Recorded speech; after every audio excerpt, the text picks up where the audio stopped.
안녕하세요. JD 부장구소의 소장 조던입니다. 오늘은 인플레이션 시대에 오를 주식이라는 주제로 말씀드리도록 하겠습니다. 2022년 2월 17일 목요일 시황입니다.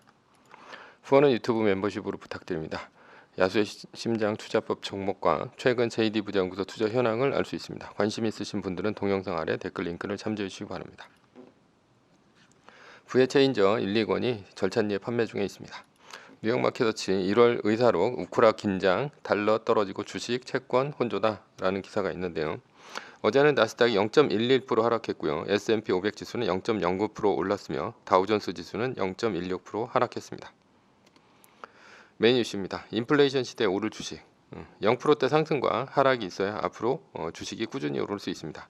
그러기에는 아직 불안하지만 지수가 안정되어가는 조짐이 보입니다.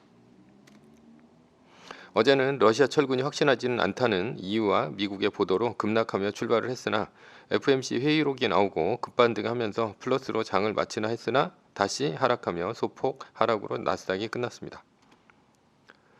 인플레이션에 대비해 더 빠른 속도로 긴축을 하고 금리 목표치를 인상을 하고 대차 대조표 축소까지 상당할 정도로 해야 한다는 얘기를 했는데요. 그런데도 불구하고 FOMC 회의 결과가 아주 매파적이었는데도 시장의 반등을 이끈 것은 이미 이 정도의 매파적인 것은 모두 시장에 반영되어 있는 것으로 보입니다.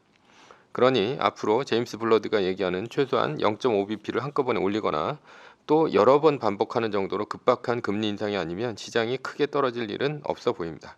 다만 앞으로 금리 인상이 예상되는 만큼 나스닥 종목 중 PER이 높으면서 실적 하락 종목은 작살이 날 수도 있습니다.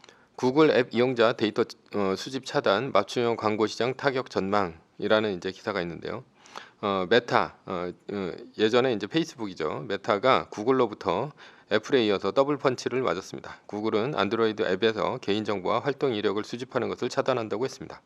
따라서 이제 맞춤형 광고의 시대는 가고 있는 것으로 보입니다. 상대적으로 검색 광고의 시장은 더 살아나 애플, 구글의 실적은 앞으로 더 좋아질 것으로 보입니다.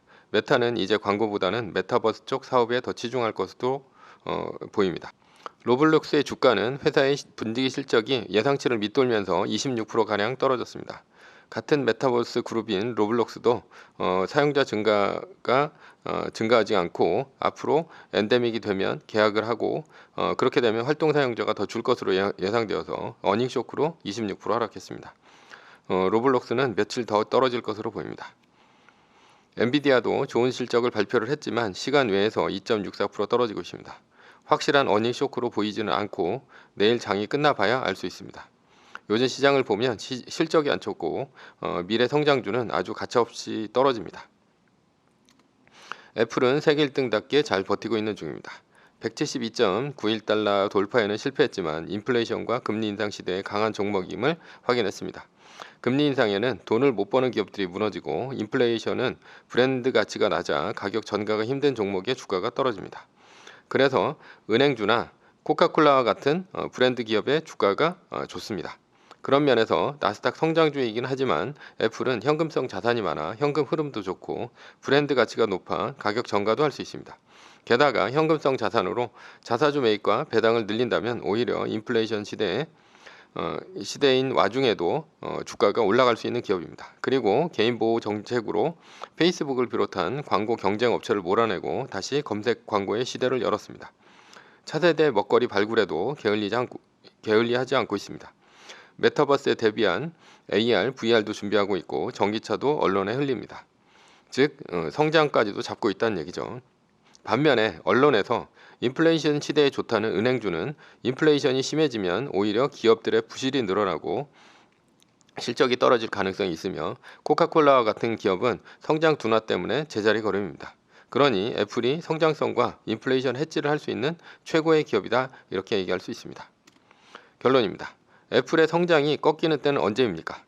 세계 1등에서 2등으로 내려올 때입니다. 단순하죠. 그러니 우리는 애플이라는 주식에 매몰되지 말고 세계 1등만 추정하면 됩니다. 매뉴얼입니다. 세계 1등 주식은 전고점 대비 2.5% 떨어질 때마다 10%씩 팔면서 리밸런싱을 하다가 나스닥 마이너스 3%가 뜨면 말뚝을 박는 것입니다. 그러다 반등이 시작되면 V자 반등 리밸런싱을 하면 됩니다. 자세한 내용은 JD 부자연구소 다음 카페를 참조하시거나 동영상 밑의 리밸런싱 말뚝박기 댓글 링크를 참조하시기 바랍니다. 전제는 세계 1등 주식은 우상향 합니다. 위의 상황은 매뉴얼일 뿐입니다. 따를 사람은 따르고 참고할 사람은 참고하시면 됩니다. 주식을 사고 파는 것에 대한 모든 책임과 이득은 본인에게 있습니다. 매뉴얼을 지키려면 머리를 쓰지 말고 머리를 쓰려면 매뉴얼을 지키지 맙시다. 오늘은 인플레이션 시대에 오를 주식이라는 주제로 말씀드렸고요. 지금까지 JD부자연구소의 소장 조던이었습니다. 컨텐츠가 좋았다면 구독, 좋아요, 알람 설정 부탁드립니다. 지금까지 들어주셔서 감사합니다.